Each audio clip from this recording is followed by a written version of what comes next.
¿Cómo debe ser la actitud del cristiano? ¿Cómo debe ser el trato entre nosotros, el compañerismo cristiano, tanto en la iglesia como con los demás? Recuerden que hay tres tipos de compañerismo que habíamos estudiado antes, que es el compañerismo del cristiano espiritual, cristiano espiritual, voy a colocar una E porque no me cabe, versus el cristiano carnal, ¿cierto? Entonces vamos a colocar aquí espiritual y el carnal. Vamos a ver, espiritual y el cristiano carnal. ¿Cómo es esta relación, Hernán? ¿Te acuerdas? Entre el cristiano espiritual y el carnal. Concha, no recuerdo muy bien, y si es tan amable de refrescar la Ok, memoria. mira, acuérdate la relación entre el cristiano espiritual y el cristiano espiritual, ¿sí? La relación entre el cristiano espiritual y, y el cristiano natural. Perdón, no cristiano, el natural, ¿sí? Entonces hay que tener en cuenta este tipo de relaciones, compañerismos, trato entre las personas que hacen parte de una iglesia, porque en una iglesia, amados, hay que tener en cuenta que hay de todo. O sea, en una iglesia la gente a veces se equivoca pensando que nosotros vamos a una iglesia y vamos a encontrar personas equilibradas, personas que tengan un desarrollo cristiano avanzado, todo lo contrario. En la iglesia hay mucha gente que necesita de Dios y que inclusive tiene poca educación en el trato a los demás. Nosotros tenemos que aprender a identificar qué relaciones estamos manejando y con quién estamos tratando para poder llevar y tener paciencia en esa relación, ¿no? Por ejemplo, el espiritual versus el carnal. El carnal es aquel que conoce de Cristo, que tiene a Cristo en su corazón, pero que todavía no ha dejado ese lazo con el mundo, ¿cierto? Que todavía no se ha desprendido totalmente de lo que le ofrece el mundo. Y el espiritual, pues se supone que es aquel hijo de Dios que está en la iglesia, que ha dejado los lazos con el mundo, que ya no está embebido en las cosas del mundo, que no busca los deseos temporales, que no busca las concupiscencias, su ego, está totalmente controlado por el Señor Jesucristo. Y también está el natural. El natural es que no tiene conocimiento de Cristo, no ha recibido a Cristo en su corazón, no sabe quién es Cristo, no sabe que Cristo murió en la cruz por nosotros, no sabe que Cristo resucitó por nosotros y que vive aún y hace la obra aún a través de su cuerpo, que es la iglesia, que es el cuerpo orgánico, nosotros como iglesia. ¿De acuerdo? Entonces, ¿cómo es la relación? ¿Cómo creemos nosotros que se lleva a cabo eh, una relación entre un espiritual y un carnal, Hernán? ¿Se atraen o se repelen? No, siempre hay rechazo, ¿no? Hay rechazo porque ayer lo hablábamos, después de esta explicación, lo hablábamos con respecto a la obediencia. Y el espiritual, pues, es el que está en la obediencia plena, ¿no? Siempre está en el camino correcto, en aceptación plena con Jesucristo y con todos sus mandamientos y todo lo que está escrito en la palabra. Mientras que el carnal es el que está en el camino o encaminado, pero no deja de mantener lazos con el mundo, ¿entiendes? Entonces ahí va a haber una pequeña controversia o puede haber un choque de ideas mientras que se termine de dar ese proceso. Pero creo que es allí donde nosotros como buenos cristianos, o como obedientes que somos, deberíamos de ser muy metódicos y muy sabios a la hora de tener una relación con alguien en esa situación para evitar conflictos. Excelente. Entonces aquí, por ejemplo, el espiritual buscará que esa persona pues regrese con Cristo, deje el mundo, pero el carnal intentará alejarse, ¿cierto? Alejarse de lo que es bueno porque él todavía, o nosotros todavía podemos estar en esa situación, ¿sí? No decimos que son Sí, claro. ellos, puede ser nosotros, en algunas áreas de nuestra vida, en la parte sexual, en la parte financiera, en la parte familiar, no queremos que Dios toque eso, ¿cierto? Cuando, por ejemplo, sobre todo en la financiera, en la sexual, los cristianos cuando inician en la vida cristiana hay cuando el Espíritu Santo o cuando Dios confronta a la persona y le dice el Espíritu Santo, deje esa vida sexual insana. Inmediatamente, ¿qué hace el cristiano? ¿Qué hace? Tiene que decidir, ¿cierto? O dejar eso que está haciendo o prácticamente no agradar a Dios, porque eso no es agradable, aborrece al Señor todas aquellas prácticas sexuales inadecuadas, insanas. O por ejemplo en la vida financiera, que las personas anden en corrupción, que anden malversando dineros, y llega el Espíritu Santo en la iglesia y le dice, aléjese de eso, ¿cierto? ¿Qué pasa? Hay una confrontación y por eso a veces el carnal se aleja porque no quiere dejar eso que tiene en el mundo. Pero ¿cómo es la relación entre dos personas que tienen fe, dos personas que andan en el Espíritu? Hay Es una como está aquí. sintonía, hay una sintonía. Sí, señor. ¿Cómo es, Hernán?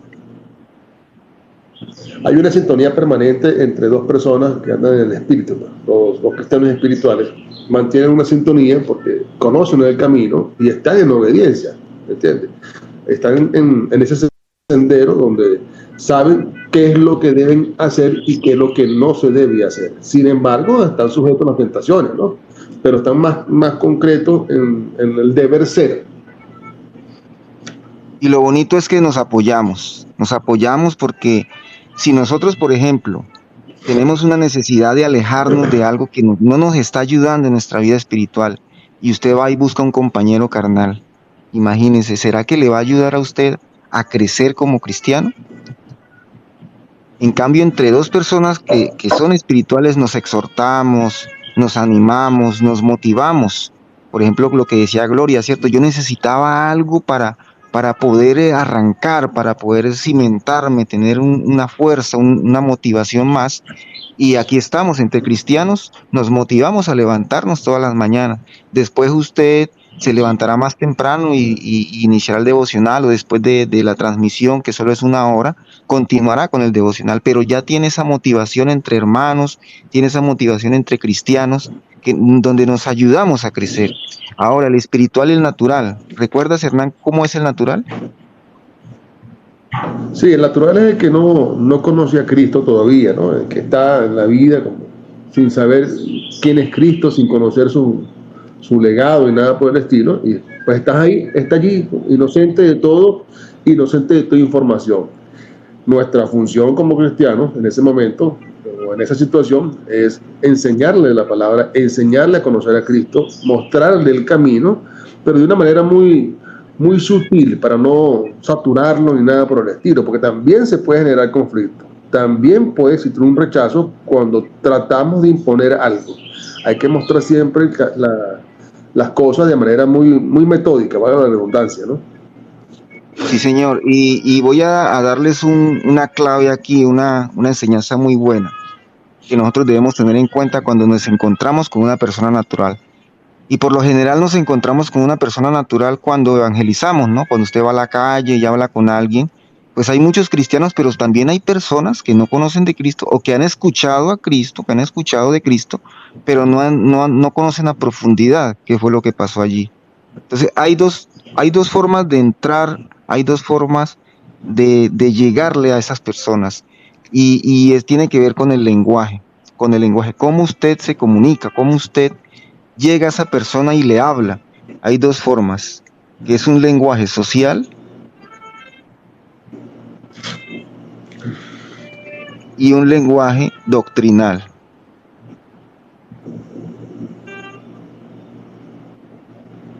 Un lenguaje social y un lenguaje doctrinal.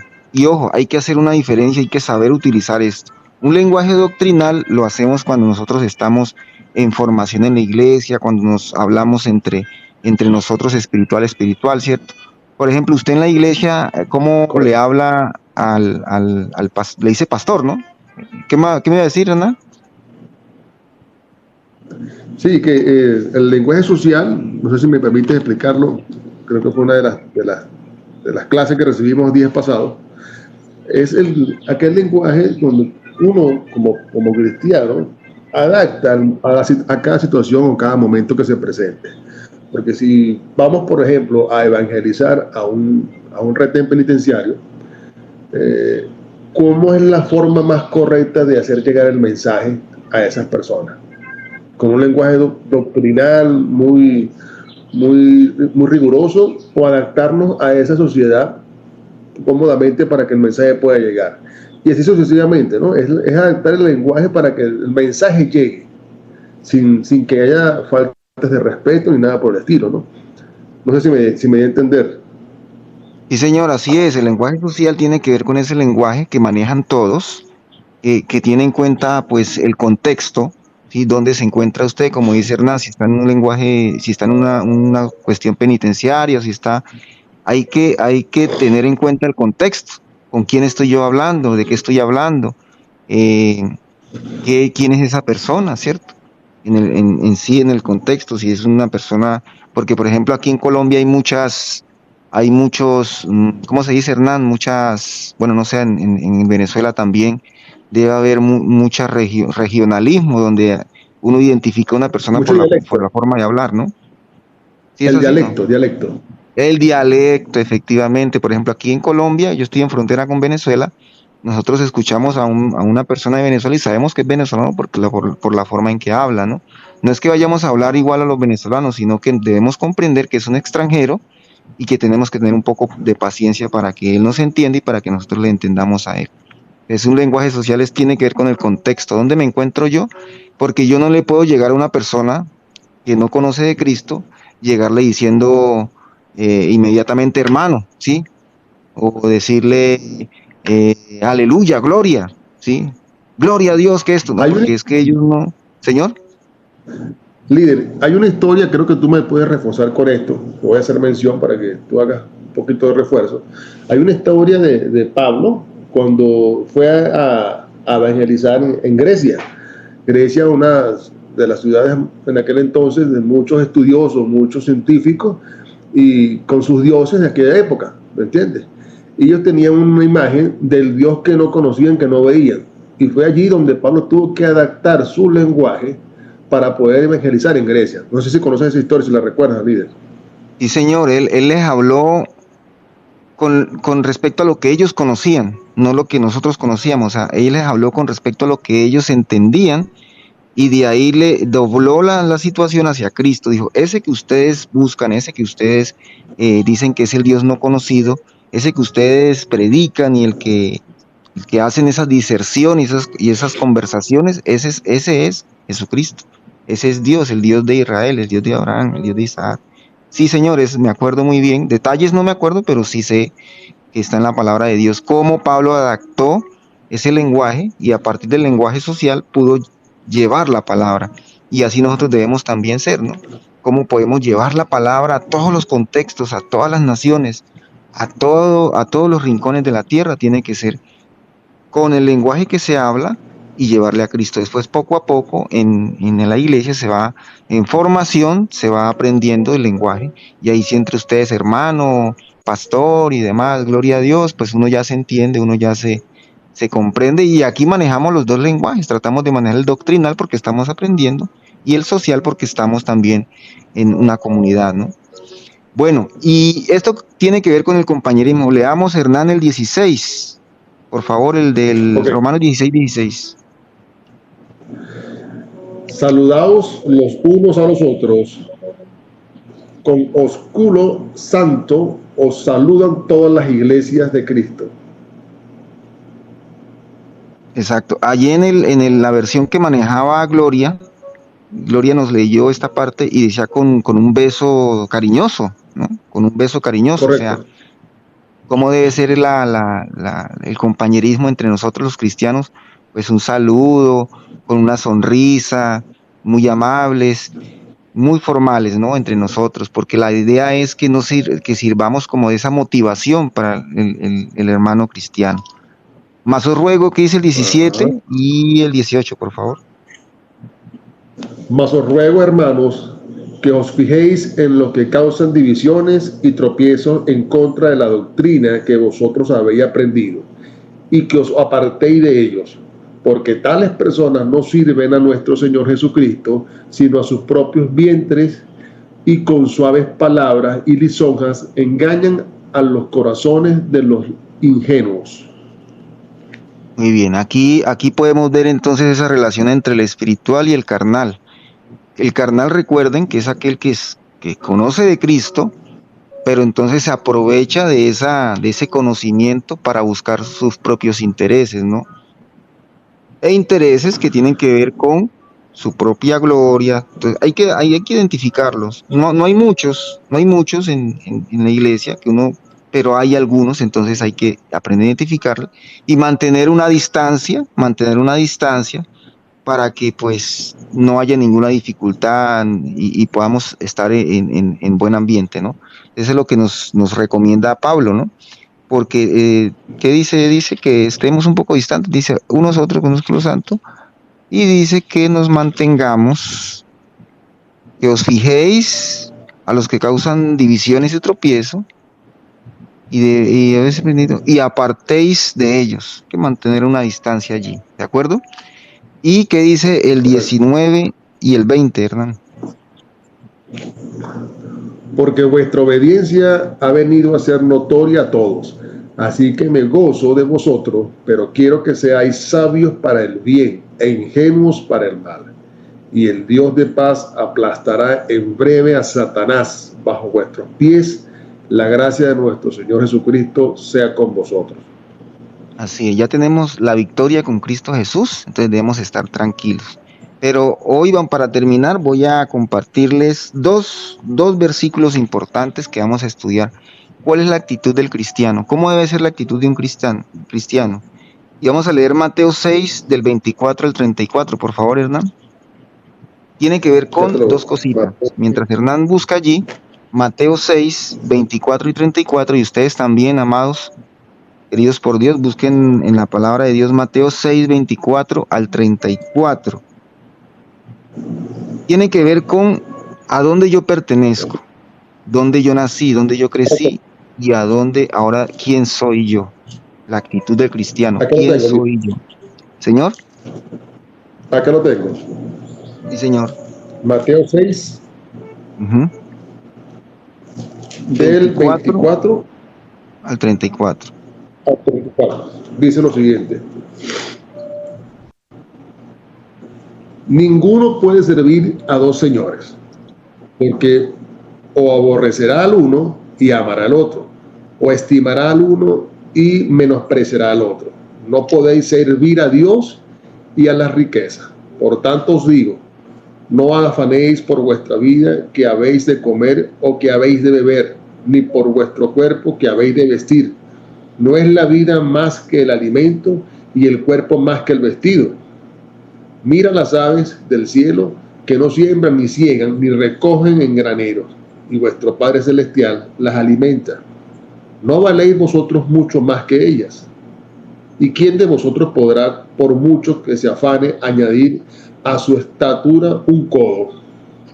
Y por el vestido, ¿por qué os afanáis? Considerad los lirios del campo, como crecen.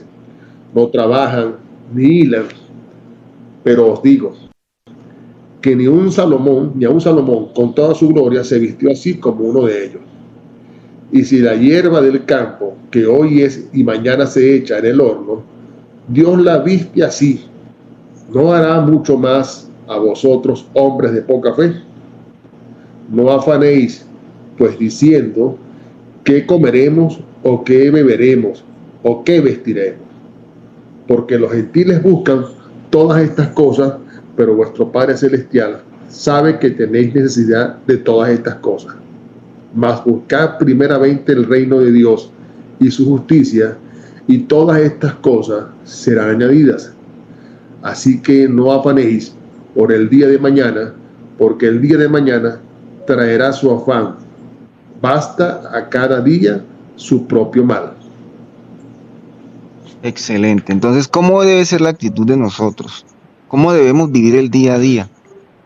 Usted decide vivir como si estuviéramos en el reino de Dios o vivir como si estuviéramos en el mundo. ¿Cierto? Recordemos lo que habíamos dicho ayer, que es vivir en el reino de Dios.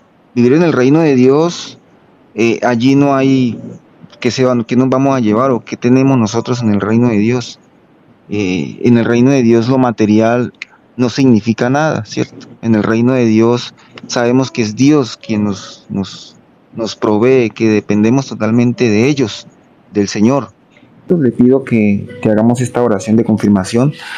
Repitan conmigo estas palabras: Señor Jesucristo, yo te necesito en mi vida.